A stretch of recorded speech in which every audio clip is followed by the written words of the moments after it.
Hello viewers, today we will be studying about role of traditional knowledge in biodiversity conservation. You must be knowing what is traditional knowledge. Traditional knowledge refers to the knowledge, innovations and practices of indigenous and local communities around the world. There is lot of information with these local communities who have been practicing this since long because they have been in touch with the nature since their birth. They live with the nature, they utilize the resources of the nature, and that is the ambient flora and fauna with which they interact on daily basis. And therefore, due to their continuous interaction, they have lot of knowledge about the utility of these plants and animals.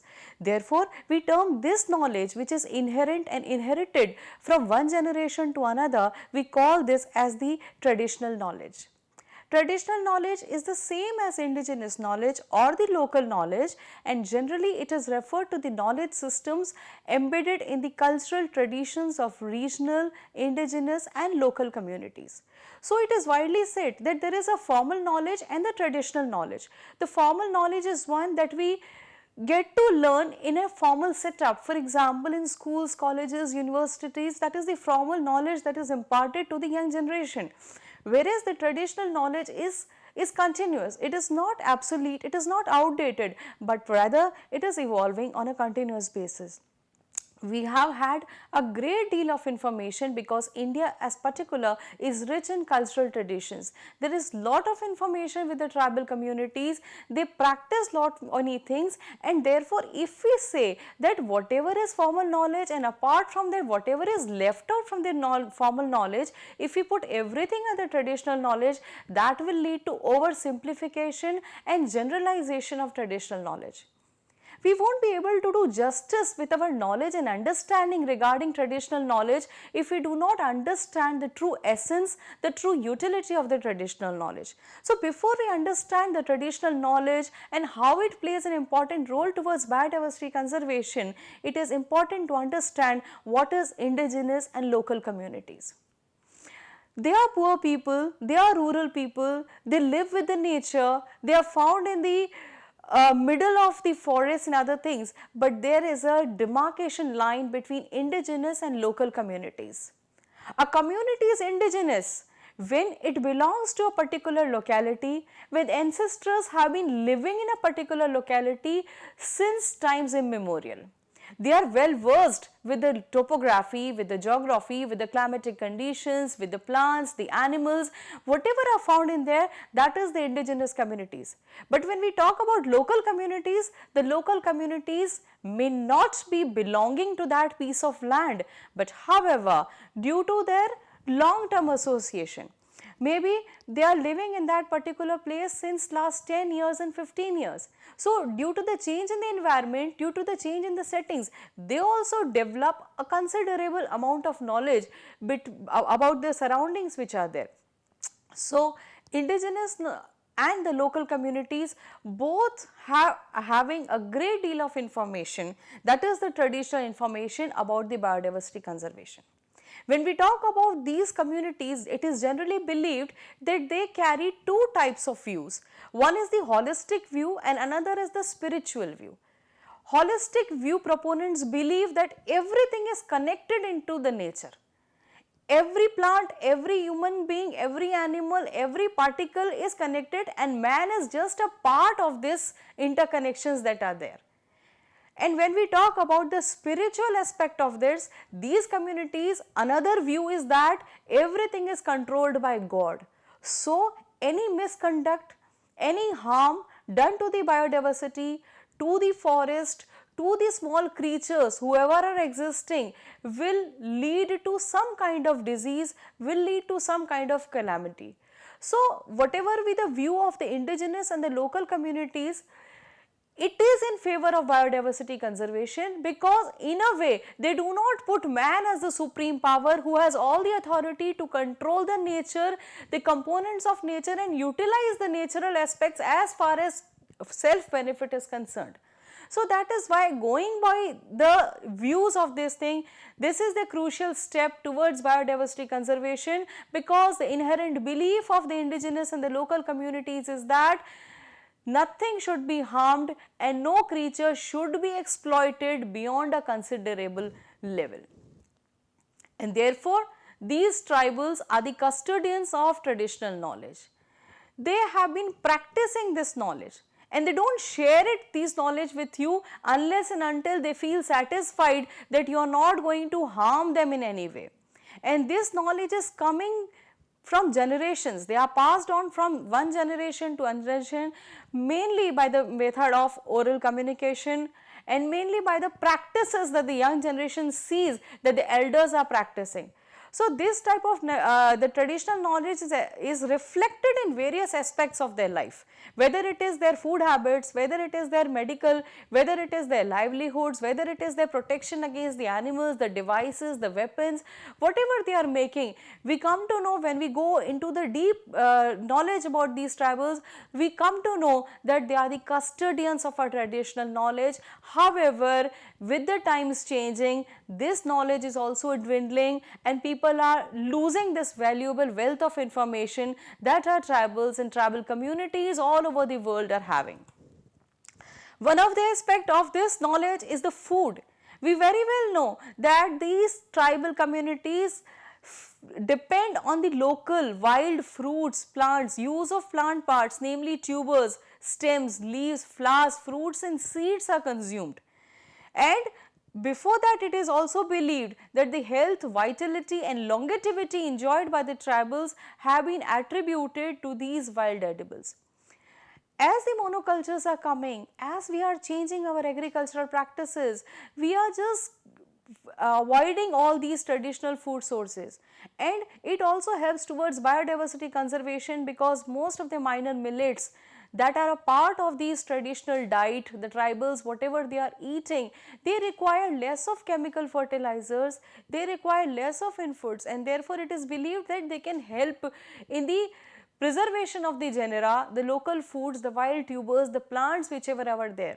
So, in a way, the knowledge the tribals are having about the nutritious value of particular seed, of a particular plant, of a herb or a grass, whatever is lying in their nearby environment, that gives them lot of advantages, that also protects their health.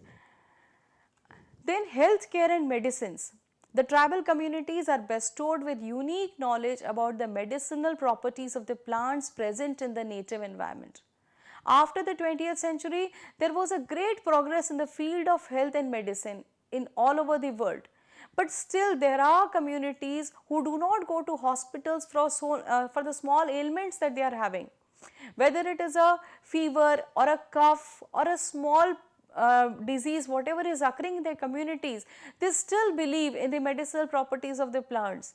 They prepare the extracts, they take the root, the decoction is prepared, they boil certain leaves of the plants and the several diseases of them are cured by the help of these the grasses and the plants which are having in the nearby environment. So, in a way, if the community is for a particular grass species or a plant species, in a way the knowledge which is there in them helps to conserve those plants because they will automatically be helpful. However, with the changing times, the scientists are approaching these tribal communities and they are for them so that they can in the laboratories prepare the extract and know what are the chemical constituents of these plants which are being used in the medicine by these tribal communities. However, the issues related to biopiracy and other things come up which we are going to address in the times to come because we want to protect this traditional knowledge which is very unique and which helps. More than 70% of the people are still depending on these ethnomedicine properties. Therefore, it is also essential to conserve them. Now, local vegetation management. The tribals know which plants are useful for them for agriculture, the fodder of which plant will be useful to feed their animals, and in a way they are able to manage the vegetation which is there in their surroundings. Now, this has been carried out since generations and there are several beliefs associated with it. For example, there are the traditional roles which are there, some religious motives are there, they create the sacred groves. The sacred corridors are there. They name a particular plant and consider it that it is a pious, and if you cut down a particular tree, the god will be furious. So, such type of stories they are having and they believe that it is essential for management of vegetation in the nearby areas. They know very well which woody species are to be cut, which non-woody plants have to be protected, how to protect them, and this is not done out of any profit motive, but they know and value the vegetation aspects, the plants, the leaves, the flowers, the seeds, what part of the plant is important for them, not for them for the utilities, but also for the purpose of the local vegetation which is there, for the protection of the environment, the environmental settings, which tree if cut down will lead to climate change in the nearby areas, which tree is useful for them for protection against the floods or anything which comes up. So this type of unique knowledge is there, and they are managing it by themselves.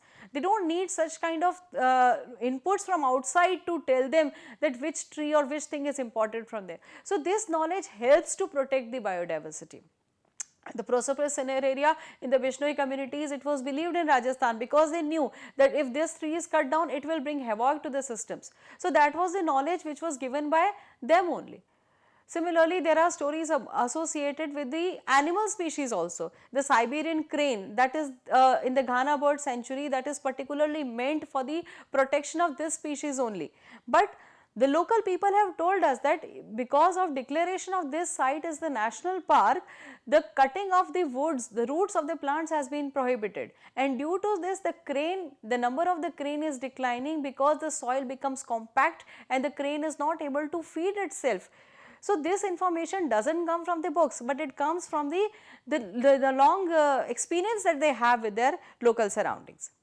The agrobiodiversity, they have been practicing agriculture on small patches of land. They know and have a great deal of understanding about the seed diversity, the selection of the seed, the type of the plant, the type of the irrigation method to be used, the water requirement of any plant is there, how to control the pest in an area, what innovative and indigenous practices are being followed for weed control.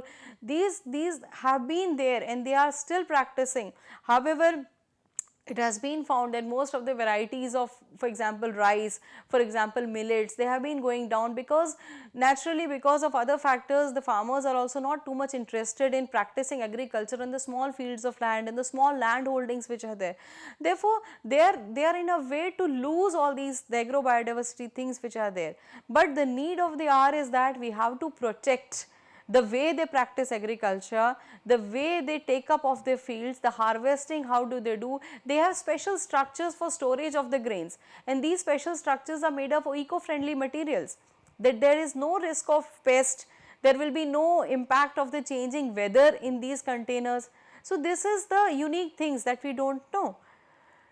The traditional ethos. The prolonged use of plants has played an important role in the economy of the man to the extent that some of them have found place in the ritual ceremonies. The tribals in the ancient times, they were worried and they were scared of the animals and the plants which were there in the outside surroundings.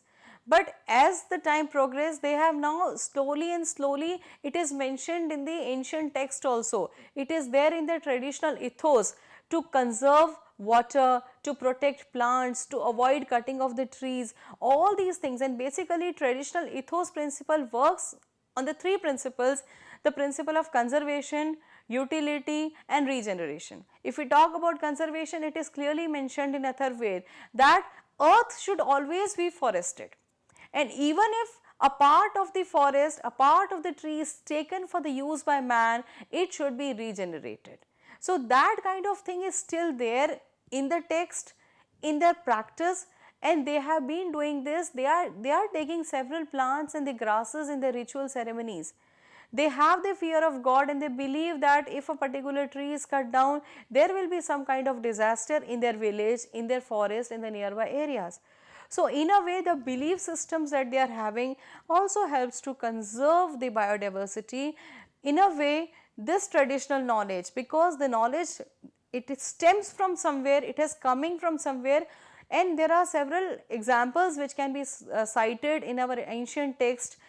In Varamir has also given an importance that along the banks of the rivers, these trees should be planted, and if these trees are planted, the water looks charming, it looks beautiful. So that was nothing but just an elaboration to explain the role of trees and plants outside the banks of the rivers, how they are useful. So that comes in a way for traditional knowledge.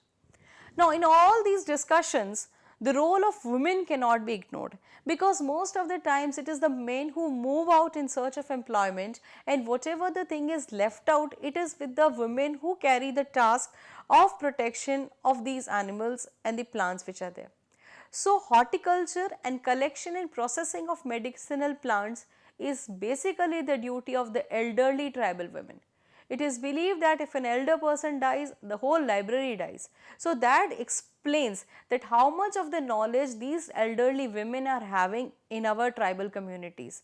They have information with respects to food value, with respects to medicinal value, and with respects to the socio-economic value of the plants. Similarly, conservation of the natural resources. They know how the water bodies are important, what methods, how the tanks and the ponds should be constructed so as to protect the water when it comes during the rain. So, they also help in the conservation of the soil, natural resources, including the soil. And the social forestry, looking after the trees, managing the trees, how to go for forestry, afforestation and other things, that social forestry as we mentioned. So, that is also predominantly carried out by the tribal women. So, when we talk about the tribal knowledge, when we talk about the biodiversity and the importance of traditional knowledge in biodiversity conservation, we cannot overlook the role of tribal women, which is very important, which is very significant, and these are the main people who are the custodians of the traditional knowledge which we are having. Now, the point is that how to incorporate this traditional knowledge in practice. Most of the time, if you approach the tribal communities, they are not willing to share their information. They very well know that the people, the scientists, they will come, they will take their information and they will give them nothing in return. So, the challenge lies before us is that how to incorporate this traditional knowledge in practice, how to bring it in practice. So, there are several suggestions which are given. For example, when we talk about sustainable forest management policies, it is important to share with them the plans, and also we can take their inputs while framing the policies. So, they are made a part of the sharing and other things in the knowledge building about sustainable forest management. Similarly, on a small basis, we can make village micro plans. Micro plans, be it for land conservation, be it for water conservation, be it for any other purpose, any other issue of that particular village. So, when you prepare this micro plan in a village, these are the main stakeholders of that particular village. So, the tribal communities, they will come up, they will share their information, and in turn we will be able to utilize the knowledge which they are having.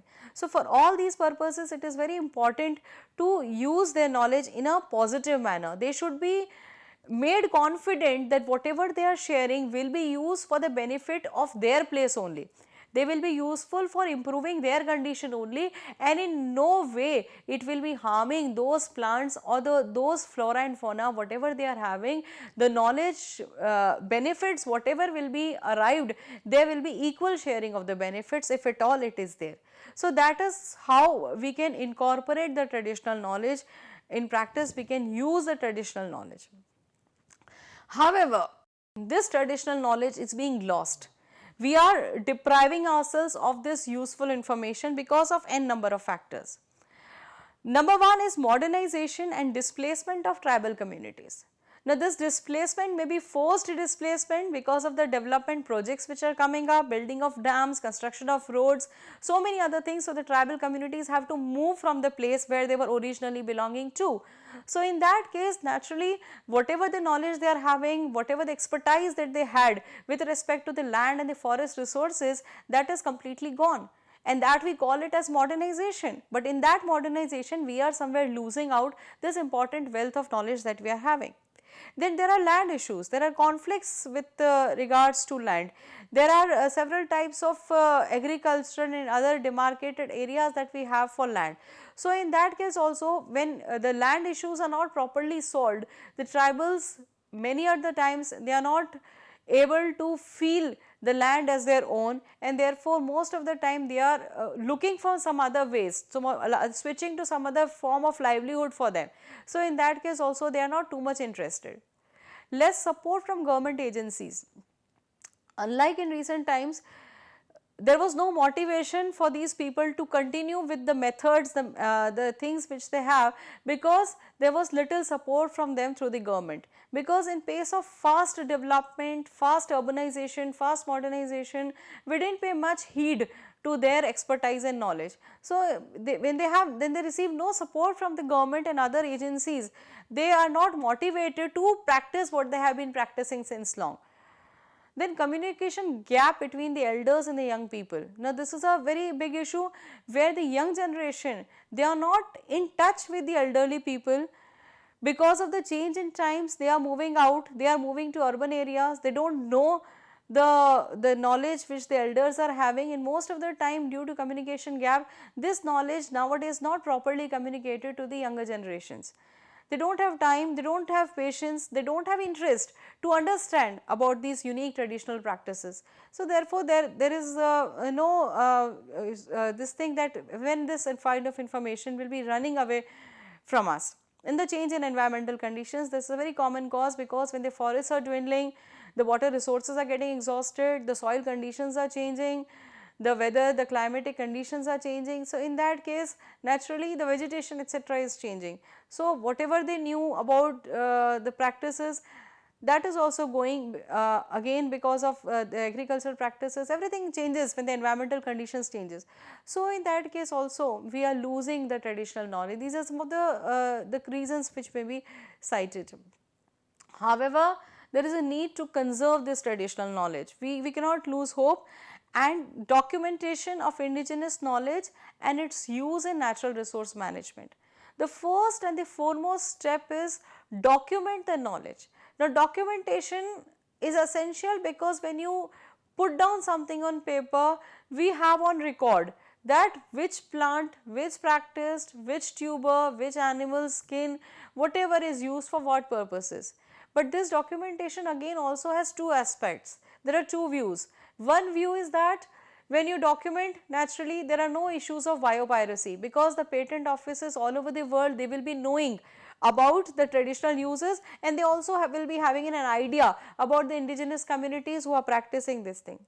But another view is that let the traditional knowledge or the indigenous knowledge with the tribals only, and more of support should be there, that it should be passed orally from one generation to another, because anything when you put it on paper, then there are ways to mishandle it, there are ways by which it can be pirated, there are ways by which it can be misused. So, anyway, but whatever it is, when we document the traditional knowledge, it is with us forever. Then translation of local knowledge into formal scientific terminology. The scientists should come up and whatever the knowledge they are having, because then only it can be put into some use, then only it can be made widespread use, can be known to the public. So, it should be translated into scientific terms, scientific language. Then exchange of information among practitioners of local knowledge. The people living in distant areas of the world, especially the tribal communities, are not aware of many things that their other counterparts are doing, or other things which they are having. So, there has to be some platform, some place where this local knowledge practitioners can meet, they can share their information and further enrich each other's knowledge with regards to traditional knowledge, because in a way that will only help in the conservation of biodiversity. Developing clear and concise educational material on traditional knowledge systems to be used in communication programs. So, some kind of project, some kind of research, some kind of manual should be printed, because at present very less attention, very less literature is there on the traditional knowledge itself of a particular locality, community, all these things are not there. So, when we talk about conservation of traditional knowledge, this also becomes an important, that we make them a part in our curriculum, in our educational materials, whatever we are having, both theoretical and practical aspects we can also take up, and then in various communication programs whatever we are doing, we can help those things to be popular and to be more known to the outside world. In this step, this is the Traditional Knowledge Digital Library. It is an initiative which was taken up in 2001 by Ayush and CSIR, and in this digital library, it is a digital knowledge repository of traditional knowledge, where the indigenous methods of the plants have been recorded. so as to all over the patent offices whichever are there on the world, they look to this library when they go for any of the providing patents to any plants or anything, because in India we have seen what happened when the patent of haldi turmeric came, because turmeric has having antiseptic properties that is known since long, but when it came from outside, naturally it agitated the people, the communities of India, because we have been long practicing this thing. Similarly, hypoglycemic properties of karela, brinjal, etc., we are doing this since long, but we have never recorded, we have never placed anywhere this thing, and when it comes from outside the foreign countries, naturally it is a setback to us because we have been practicing since long. So therefore, to overcome all these biopiracy issues, this is a step which will help to protect our traditional knowledge with us only, and therefore no such things will occur in future regarding our knowledge, the knowledge of our communities. Now, these are some of the issues when we talk about biodiversity conservation and traditional knowledge. Is first is prevention of biopiracy and misuse of TK. So, as it was mentioned, the case of turmeric, the case of karela, brinjal and the neem also when it came, we have to protect the biopiracy and misuse of traditional knowledge has to be protected. Now, how to devise measures to protect the traditional knowledge, what measures, whether it is documentation, whether it is a dialogue between the communities and the scientific bodies, whether it is putting it somewhere or whether it is placing on record in our educational materials. So, something should come, because there is always a difference of opinion comes when we talk about all these things with respect to biodiversity conservation. And the last is fair and equitable sharing of benefits derived from biodiversity and associate traditional knowledge. As the Kani tribes, when the Jeevani drug was prepared, there was equal sharing of benefits. The tribal communities knew that whatever information they are sharing, the drug is being prepared, and when the drug was prepared, the equal benefits were shared with the tribal communities. So, this is the most important thing, because most of the times we cheat these tribal communities who are the repository of this knowledge, we hardly acknowledge them, and when we come to know about the benefits of any plant species, we go on exploiting that. The tribals are devoid of all these plant species and other things, and ultimately they suffer, and however in a lot we suffer because we are losing the traditional knowledge. So, there is a need for international recognition.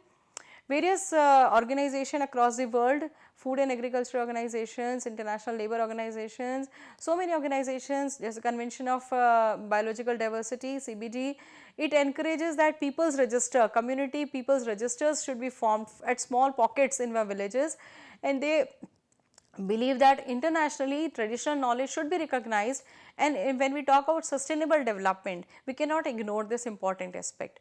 So, there is a need for international recognition, international support coming to these communities, then only we will be able to record them, protect them, and ultimately the biodiversity can be conserved because of them. In the move towards conservation of traditional knowledge and sustainable development, efforts should be made to capture, document and safeguard the ethnicity of tribal communities. So, this tribal communities, we need to protect them, we have to save them from being so called modernized, we have to protect the knowledge which they are having, because that knowledge is absolutely eco-friendly, that does not harm to anybody, and therefore, that has got multiple uses when it comes to protection of the forest, the trees, and protection of the self also, protection against the diseases and other things which we are having.